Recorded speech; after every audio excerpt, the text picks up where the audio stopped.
हम मौजूद हैं अमेठी ज़िला में। जैसा कि बता दें, इस्लामिक महीने में 12 रबी अव्वल 12 तारीख को मनाया जाता है और हमारे यहाँ जगदीशपुर में अगर बात की जाए तो बहुत ही धूमधाम से मनाया जाता है। तो हजरत, ये किस तरह से मनाया जाता है, इसके क्या फजाइल हैं और कैसे लोगों को मनाना चाहिए? क्योंकि अगर बात आती है तो कुछ लोग बताते हैं कि मनाना चाहिए, कुछ लोग बताते हैं नहीं मनाना चाहिए। तो इसके क्या फजाइल हैं, क्यों मनाना चाहिए या फिर नहीं मनाना चाहिए? कुरान और हदीस के जो है कि रोशनी में आप हम चाहते हैं कि 2 शब्द जो है हमारे दर्शकों को भी बताएं, किस प्रकार से जो है कि ये त्यौहार मनाया जाना चाहिए। बिस्मिल्लाहिर्रहमानिर्रहीम। फ़अम्मा बिनिअमति रब्बिका फ़हद्दिस। अल्लाह तबारक व तआला अपने कलाम बलागत में इरशाद फरमाता है, अपनी रब की नेमतों का खूब खूब चर्चा करो। तमाम नेमतों में से सबसे अफजल व आला नेमत है जो हमें अल्लाह तबारक व तआला ने अता फरमाया है, वो हुज़ूर सल्लल्लाहु अलैहि वसल्लम की पैदाइश मुबारक है।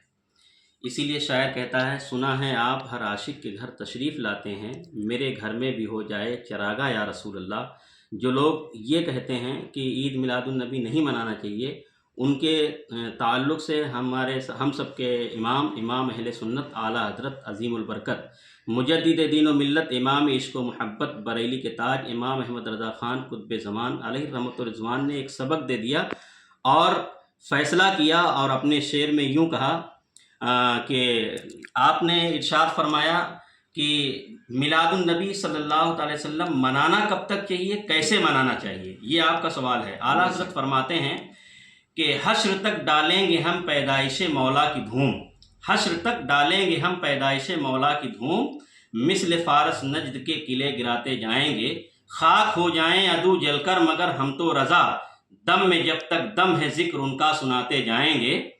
जश्न ईद मिलादुन नबी तमाम आलम इस्लाम को मुबारक हो और मैं मुबारकबाद पेश करता हूँ। दूसरी चीज़ मैं ये अर्ज़ कर रहा हूँ तमाम अहले सुन्नत वल जमात से कि जो जश्न ईद मिलादुन नबी का जुलूस निकालें तो अक़ीदत व मुहब्बत में नजराने अक़ीदत सलाम पढ़ते हुए दरूद शरीफ पढ़ते हुए निकलें, और जहाँ नमाज का वक्त हो नमाज पढ़ें और जहाँ सलात का वक्त हो सलात पढ़ें, दरूद पढ़ते हुए मुनज़्ज़म अंदाज में निकलें।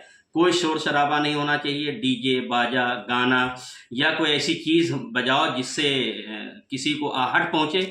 हमारे सरकार पूरी जहान के लिए रहमत बन कर के आए हैं, तो रहमतुल लिल आलमीन जब बन कर के आए हैं तो हमें और आपको ऐसा सबक देना चाहिए कि लोग हमसे इबरत हासिल करें और इबरत की जगह इबरत हासिल करके आक़ाए दो जहां सल्लल्लाहु अलैहि वसल्लम का मिलाद मनाना चाहिए। ऐसे में कुछ लोग कहते हैं कि जैसे कि सदियों से होता आया है और बहुत पुरानी परंपरा रही है हमारी, हम बगैर डीजे के कैसे ले जाएंगे, बगैर तमाशे के कैसे ले जाएंगे, ये सब होना ज़रूरी है, इसके बगैर जो है कि पता ही नहीं चलता कि हम जुलूस निकाल रहे हैं नहीं निकाल रहे हैं। तो ऐसा करना चाहिए लोगों को या नहीं करना चाहिए? फिर देखिए, डीजे बाजा ये सब चीज़ें शरीयत में नाजायज़ व हराम हैं। जो शरीयत में नाजायज़ व हराम है वो नहीं करना चाहिए।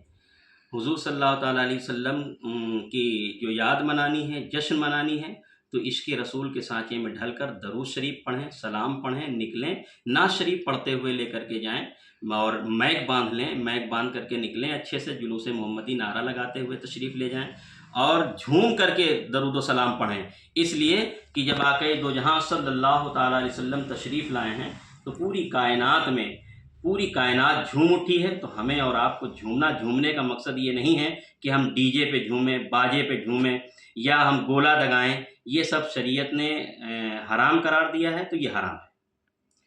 आप इसी के साथ साथ आप अपना परिचय और तारीर मुकर्रर जो है उसको भी थोड़ा सा हमारे दोस्तों मित्रों दर्शकों को बता दीजिए। थोड़ा सा आप अपना परिचय को बता ही सकते हैं। मैं वारिसुल क़ादरी जो खानकाह इस्माइलिया से ताल्लुक़ रखता हूँ और अल्हम्दुलिल्लाह आप लोगों के दरमियान हूँ और लोगों की खिदमत करने की कोशिश जहाँ तक हो सकता है करता हूँ और इंशाअल्लाह करता रहूँ। तो ये अपने ज़िले में जो अमेठी ज़िले में है काफ़ी जो है कि जन सैलाब होता है, यूँ कह लिया जाए, तो 21 तारीख को जो है कि जुलूस मोहम्मदी निकलना है हमारे यहाँ। जुलूस मोहम्मदी हमारे यहाँ ग़ालिबन निकलेगा मंगल को जी, हालांकि ऐसा होना नहीं चाहिए जी। मंगल को जो निकाला जा रहा है वो प्रशासन की वजह से ग़ालिबन निकाला जा रहा है जी। रबीउल अव्वल शरीफ जो है दोशंबा को है, इससे पहले जो रबीउल अव्वल शरीफ में जन सैलाब उभरा था, लोग आए थे जी, सबका मैं शुक्रगुजार हूँ। बहुत अच्छी चीज़ है, पूरे इलाके के लोग, पूरे मदारसे इस्लामिया के लोग आते हैं, बहुत अच्छी चीज़ है। लेकिन जो ये प्रशासन ने टाल करके रख दिया कि अगले साल किसी मजबूरी के तहत था जो टाला गया था, लेकिन अब की कोई मजबूरी नहीं है। यहाँ पे प्रशासन ने दबाव किया है। मैं उनसे भी अपील करना चाहता हूँ कि किसी के भी धर्म में या किसी की उसमें दखल अंदाजी नहीं करना चाहिए और ना करें। तो किस तारीख को जो है कि जुलूस मोहम्मदी अपने यहाँ निकल रहा है? अपने यहाँ मंगल को निकलेगा इंशाल्लाह। क्या तारीख पड़ती है? मंगल को उर्दू तारीख 12 तारीख नहीं, 13 तारीख पड़ेगी। अच्छा, 13। 12 तारीख जो पड़ती है वो सोमवार को पड़ेगी जी। और 13 तारीख जो 12 ही को जुलूस मोहम्मदी निकलता है, हमेशा निकलता है। लेकिन पिछले साल किसी वजह से रोक दिया गया था, लेकिन अब की जो है कोई वजह नहीं है, लेकिन इस पर जो है ज़बरदस्ती है। चलिए, बहुत जानकारी देने के लिए आपको बहुत शुक्रिया।